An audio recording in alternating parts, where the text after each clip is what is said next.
de retour sur le vidéoblog de Xingma, votre vidéoblog consacré à la médecine chinoise, l'acupuncture, le qigong et la posturologie énergétique. Aujourd'hui, nous allons parler du qigong et ce qui différencie le qigong d'une pratique physique classique. La pratique physique classique a pour conséquence de développer la forme, la musculature, les tendons, etc., mais a aussi la caractéristique de créer de la tension dans les muscles. C'est pour ça que on voit beaucoup de photos actuellement avec les corps qui sont vraiment très définis. Alors que dans l'esprit chinois, cette forme est une forme de rigidité. L'esprit chinois antique veut la souplesse. L'exemple, c'est Bruce Lee qui, en quelque sorte, n'a aucun muscle, et dès qu'il contracte, c'est là qu'on voit toute la forme. Donc il a les deux. Et j'utilise de nouveau un terme que j'utilise souvent, tension et relaxation. Donc il a la relaxation, et si nécessaire, la tension qui permet la contraction musculaire. Voilà.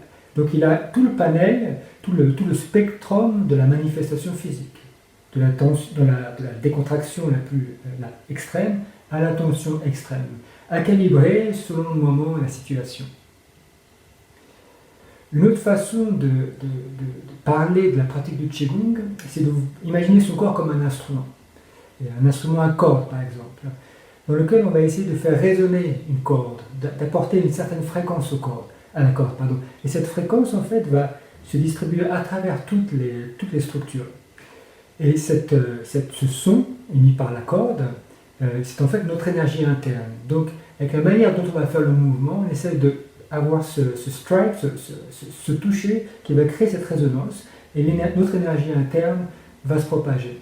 Et comment on va créer cette vibration à travers le corps? C'est à travers la qualité, l'impulsion qu'on va donner à travers le corps. Une manière simple de l'exprimer, j'ai ma main. Alors ma main, j'essaye, là elle est molle, il y a très peu de vie, et là elle est tendue, il y a trop de manifestations. Et je cherche l'espace entre les deux. Ce qui fait que ma main n'est pas complètement molle, elle n'est pas complètement rigide. Dans sa rigidité, il y a encore beaucoup de mollesse. Et dans sa mollesse, il y a quand même de la rigidité. Voilà, je cherche les deux. Donc si je fais un mouvement de base, qui est tout simplement de lever les bras au ciel, tourner les mains, abaisser les bras,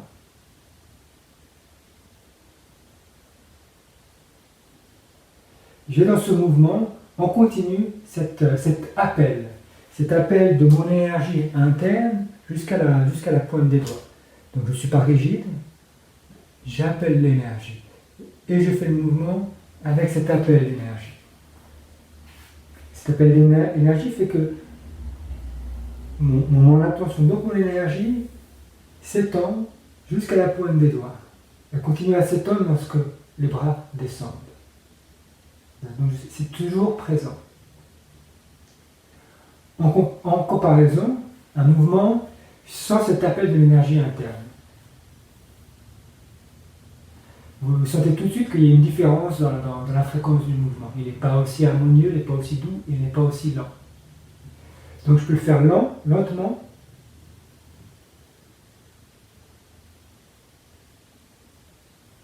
Et là, il y a de la tension. Donc je cherche les deux. Je cherche la lenteur et la douceur, l'harmonie, l'extension jusqu'à la pointe des doigts, l'ouverture de la cage thoracique, l'ouverture à l'interne et le relâchement. L'ouverture à l'interne, ce que j'entends, c'est que quand la cage thoracique s'ouvre, également tout ce qui est à l'interne, les intestins, le foie, l'estomac, etc., le diaphragme, les poumons, tout s'ouvre. Donc il y a un mouvement d'ouverture complet.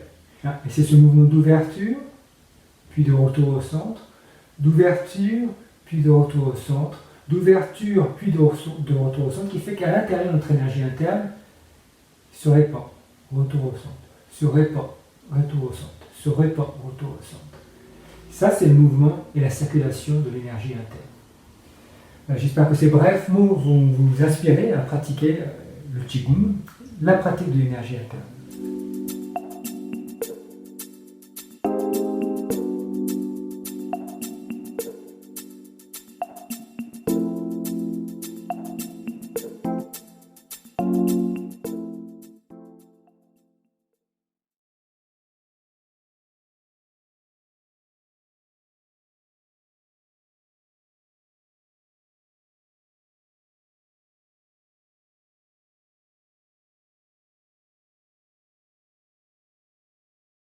C'était le vidéoblog de Xingba, votre vidéoblog consacré à la médecine chinoise, l'acupuncture, le qigong et la posturologie énergétique.